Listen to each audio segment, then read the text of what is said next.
subindo na glória. E o significado da igreja, lá na glória. Olha como diz a palavra, nós vamos comentar até o versículo 5. E o versículo 6 diz: Eu ouvi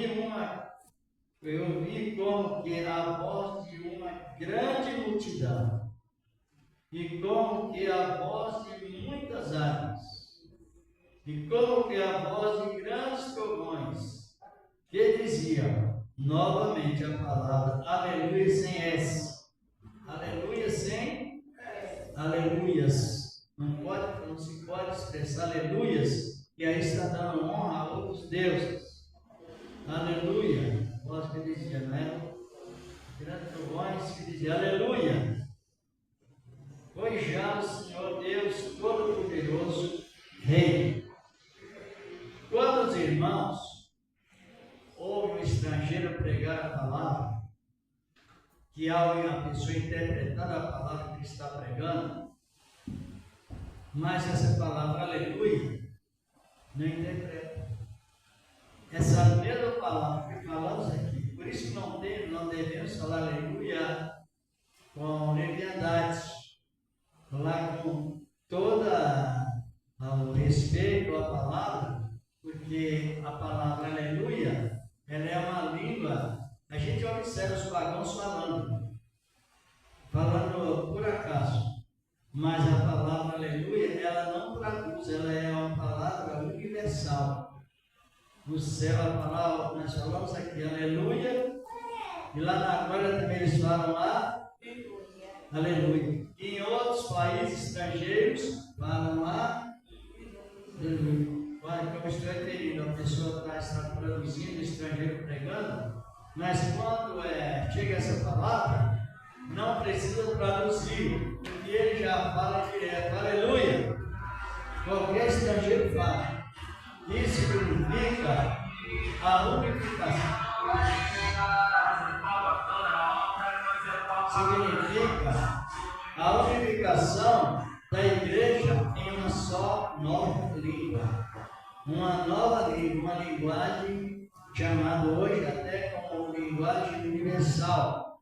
Essa linguagem estamos falando lá na glória, demonstrando. Só que essa aqui do versículo 6, que nós lemos, a palavra nos diz que é uma multidão, faz com voz de trovões, de grandes águas, assim por diante, diz a palavra de Deus, referente à união. Então a igreja ela vai aparecer numa glória e ela vai falar somente uma língua. Qual a língua? Aleluia, que é a palavra traduzida, significa louvor ao nosso Deus.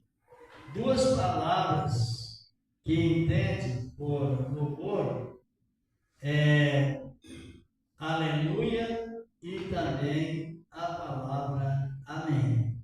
Amém não se traduz, essas duas palavras são ligadas à terra, ligadas ao céu. Por isso, quando vamos falar amém, ou falar aleluia, devemos falar no Espírito Santo, que a palavra do Senhor continua dizendo, né? Pois já o Senhor Deus Todo-Poderoso reina.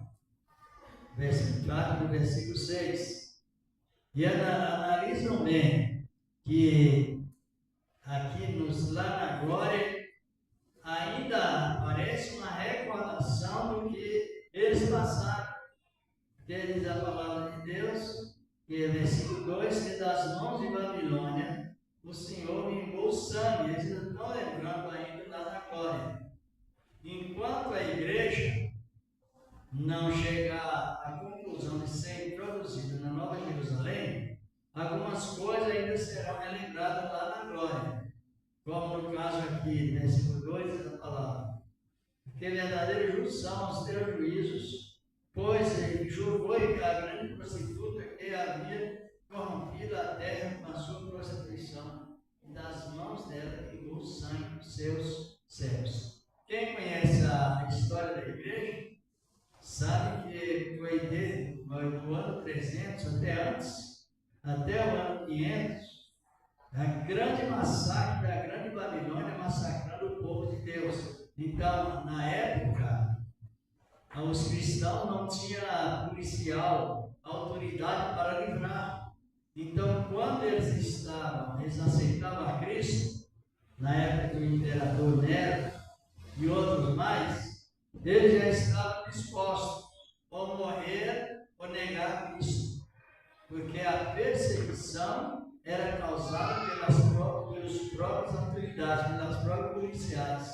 Quem conhece a história, um pouco da história da igreja, sabe que já ouviu falar no Coliseu de Roma? Já? Não, né? Tem um livro que chama As Catacumbas de Roma. Então a história conta-nos assim: eles faziam aquele cerco e dentro daquelas jaulas grandes colocava feras famintas e eram chamados os crentes para fazer a sua decisão. Você quer continuar com esse Jesus ou quer ser um monte estraçalhado pelas feras? E a decisão dos heróis da fé do Novo Testamento era não negar a Jesus. Pois eles montaram um esquema de perseguição por muitos anos, desde o ano 300 até o ano 1500, até bem antes do ano 300. E aí continuou aquela ditadura de impérios. O filho do império, do imperador, já crescia com aquele intento de matar crentes. Se o pai morresse, o filho tomava o lugar do pai para a perseguição. Aí os crentes eram mortos em feijões, caçaia por feras. Outros eram colocados em cesto de palha e ensopados com óleo e tiravam fogo.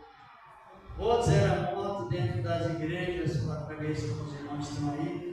Chegava o imperador e dizia: olha, vocês querem continuar com Cristo ou querem então negar? O herói da fé, os homens e mulheres dizendo: não, nós não negaremos a Cristo porque só Ele nos salvou. Aí ele dizia: então, está vendo aquele grupo lá, o primeiro grupo que chegou, já estão mortos lá fora, mas estão mortos aqui, dentro da igreja, sufocados com câmara de gás. Agora vocês vão tirar eles, tirar e ser morto como eles foram. Por isso que quando você vai avaliar a igreja, avaliar Cristo, preparar a igreja, falar de plenitude da nossa igreja. Plenitude é isto, é que a pessoa tem um completo e ela já não tem mais traumatismo por medo da morte. E assim sucedeu por muito tempo. Eles acendiam fogueiras, na época não tinha eletricidade, para iluminar a morte, o massacre feito pelos cristãos, terrivelmente. Mas depois, com esse resultado, esse herói da fé, a igreja aparece lá na glória, dizendo: olha, em vez de dizermos viva César, que era o imperador romano, eram os imperadores desse título, agora lá na glória eles estão dizendo viva Cristo, glória a Deus. Glória ao Senhor. Viva Cristo, o Senhor da glória. Continuou, mas todos, grandes e pequenos, vocês já cantaram, todos conhecem. E cantando esse triunfar a multidão, e cantando aguarda a chegada dos que vencem a tribulação. Conhece? Nessa 26. Como glorioso cristão, pensares. Não conhece? Então, 26. O que? Ali. Glorioso cristão é pensar. Exatamente. Na cidade que não tem igual. Glória a Deus. Os morços encorajados as duas e o cristão pensando na celestial mentira. E a verdade, beleza, a palavra de Deus. Então a multidão está na glória. Mas olhando na justiça de Deus, a avaliação de Deus, aqui todos estão nivelados na sua salvação. Mas como a Bíblia ela é lida usando o texto e usando também o quê? O contexto. Vou dar um exemplo. Salmo de número 91, verso 1, é um texto do esconderijo, que é a Bíblia do esconderijo. E o contexto do Salmo de número 91, verso 1, é Colossenses 3. A nossa vida está escondida com Cristo. Aí está seguro. Exatamente. Então a Bíblia sim funciona, texto é o que começa primeiro e o contexto é o que faz o fechamento. Agora analisemos bem, nessas alturas, a igreja está na glória, glorificando a Deus em uma só intenção, um só espírito e também um só grupo. Por isso que as placas das igrejas é só para registrar na lei do país, de cada país. Mas a salvação, a igreja de Cristo, ela só tem um nome. Não é não? Como se chama a igreja de Cristo? Ela está aqui no universo. Ela é a igreja que é a do universo, não tem? Igreja tal, salva, igreja tal, condenada. Segundo a Bíblia, não. O nome da igreja de Cristo, nós vamos voltar para a Bíblia, que está nesse conceito bíblico. O nome da igreja de Cristo, aqui no capítulo 12 do livro de Hebreus, vamos ver o que diz, apontando a palavra para lá. Aí está revelado o nome da igreja de Cristo. Por isso que Jesus disse que quem faz acepção de um irmão de outro ministério se fica condenado. É aí que é o perigo. Exatamente isso. Porque a reunião na glória é de todos os povos, tribos e línguas, mas reunidos em uma só igreja. Uma só. E como se chama essa igreja? Aqui. Vamos ver no capítulo 12 de Hebreus. Hebreus está próximo a Tiago. A palavra, Hebreus 12, 21, 22, 23. Vamos avaliar esse trabalho tão importante, porque se nós não fizermos a acepção de pessoa de outro ministério, nós não estamos libertos, não. Estamos totalmente enganados,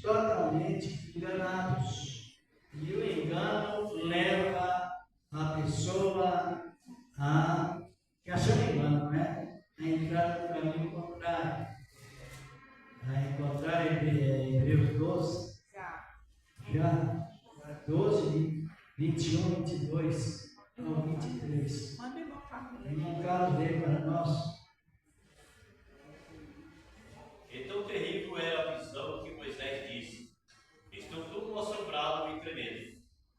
Mas chegaste ao monte Sião e à cidade de Deus vivo, a Jerusalém celestial e aos muitos milhares de anjos, a universal assembleia da igreja e igreja dos primogênitos, que estão escritos nos céus, e o Deus, o juiz de todos, e aos espíritos dos justos aperfeiçoados. E aí completa o 24. E a Jesus, o mediador, e uma nova aliança, e ao sangue da aspersão, que fala melhor do que a de Abel. Isso. Daí vocês vamos olhar nos versículos 20, do capítulo 12, 21, fala sobre Sinai. Quando Deus bradou no monte Sinai, que houve escuridão, houve claridade, houve fumaça, e houve voz de trombetas. Então, quanto mais Deus falava, mas o povo fazia isso, ó. E afastando. A voz sobrenatural convivendo com o natural. Aí, no capítulo 24, o texto falou a Moisés: fala com Deus e nunca mais queremos ouvir a voz de Deus. Causou assombro. Só que trazendo para o Novo Testamento, aí não aparece mais o Monte Sinai, aparece o Monte Sião. Quem é o Monte Sião? É o trono de Deus para o salvo do futuro, ou para o encontro do futuro. Aí busquei, pela regra da lei, sentir o assombro. Todo momento que sentimos esse efeito de estar com Cristo, não traz medo, traz alegria, traz coragem, porque esse Monte Sião é onde propaga a palavra mundial para todos que recebem a sua palavra, está edificado sobre a igreja de Cristo, a igreja universal quer dizer mundial. É de firmeza mundial, porque quando Deus fez a promessa a Abraão, Deus deu a Abraão um nome universal. É lá em Gênesis 3, 12, 3, parte B, aí a palavra diz: e em ti serão benditas todas as famílias mas com só propósito. Qual o propósito? Fé antes das obras. Aí esse nome, como Deus falou com Abraão, fez juramento, aí com base na promessa que Deus fez a Abraão, então aparece a igreja revelada. Chegasse a Jerusalém, a Sião celestial, a Jerusalém revelada, a igreja dos primogênitos do céu, a Assembleia dos Primogênitos. É só uma igreja. O nome da vida com Cristo é só uma igreja no céu. Depois ela liga do céu até a terra. Exatamente, o céu e a terra, a promessa, tudo ligado em uma só promessa. A igreja. Está compreendendo, Renê? Irmão Renê? É Renê? É ele mesmo. Então é muito bom você crescer no conhecimento da graça de Deus. Então, não existe, eu até já comentei, eu vou comentar ainda aqui, e os pastores, do tempo bem remoto, bem antigo, todos os pastores, eles instruíram os cristãos sobre a igreja de Cristo. Mas não somente a igreja, também sobre o emblema de Cristo. Porque quando vamos ler na Bíblia, os emblemas de Cristo são muitos, não são? São pedra como pedra de esquina, leão como rei dos reis, senhor dos senhores, sumo sacerdote como também intercessor por todos no trono principal, só ele tem, o trono da graça, e também Jesus como águia, como homem, assim por diante. Mas existe no contexto da Bíblia o emblema da união. O emblema, quem medita gosta de aprender também com o proceder dos animais. Existe um grupo de animais, um tipo de animais que eles andam por pé, animais aquáticos, são peixes. Então os peixes, eles andam em cardume, que é o sinônimo da união de Cristo. Então os pastores dirigentes, eles ensinavam: olha, todo membro, para não ser enganado, não pregar heresia, aprenda a desenhar peixe, vê que a doutrina não é pesada. E quando vocês encontrar alguém de algum lugar, uma pessoa, vocês desenham a metade de um peixe na terra naquela época. E se a outra pessoa pertencer à mesma fé, ela vai desenhar outra metade do peixe e ela está incluída na igreja, na Assembleia Universal dos Primogênitos em Cristo no livro do céu. Olha que maravilha. Então aí entrava a saudação por desenho. Mas se ela pertencesse ao Império Romano, ela ia desenhar uma mulher em cima de uma besta. Aí já sai fora do esquema dos que estão escritos no rol dos espíritos aperfeiçoados, como somos. E depois do resultado de tudo isso, ninguém ia contender com o outro, dizendo, vai a minha igreja melhor, a minha mais santificada, você vai ali, a outra mudando. Compreender? Então, esse desrespeito, ele não existia, porque a salvação era feita por descem. Por isso que João diz na sua segunda carta, verso 10, ele diz, se alguém me ter convosco que não traga essa doutrina, não saudeis em recebais em casa. Que é a doutrina da regime grego, o símbolo do regime grego era o leopardo, o símbolo da idolatria. O símbolo do Império Romano era uma mulher sobre um animal, sobre uma besta. Símbolo também de idolatria. Agora, o símbolo de Cristo, Jesus, é o que ele fez. Multiplicou peixes, comeu peixe assado e chamou pessoas de peixe. Nós somos chamados de uma pesca maravilhosa, capítulo 5 de Lucas, ele diz, vinde e eu vos farei pescadores de homens. Exatamente, são chamados de peixe. Agora, esta união, que é o testemunho da salvação, aqui nós vemos o resultado dela aonde? No céu. Aí, nós estamos no capítulo 19 do Apocalipse. Estamos relacionados aqui nesse texto que lemos. É o contexto de um povo unido na terra, uns com os outros cristãos. E depois eles encontram lá na terra, lá no céu, glorificando ao Senhor nosso Deus. Devido com o sangue dele, ele comprou o povo. Já leram isso? Já leram? Dê uma olhada para nós, Lucas, aí em Apocalipse 5, verso 9, que diz a palavra de Deus. Glória a Deus, aleluia. Apocalipse 5, versículo 9, isso nos liberta muito. É uma realidade. E cantaram um novo cântico, dizendo: digno és de tomar o livro e de abrir os seus selos, porque foste morto, e com teu sangue compraste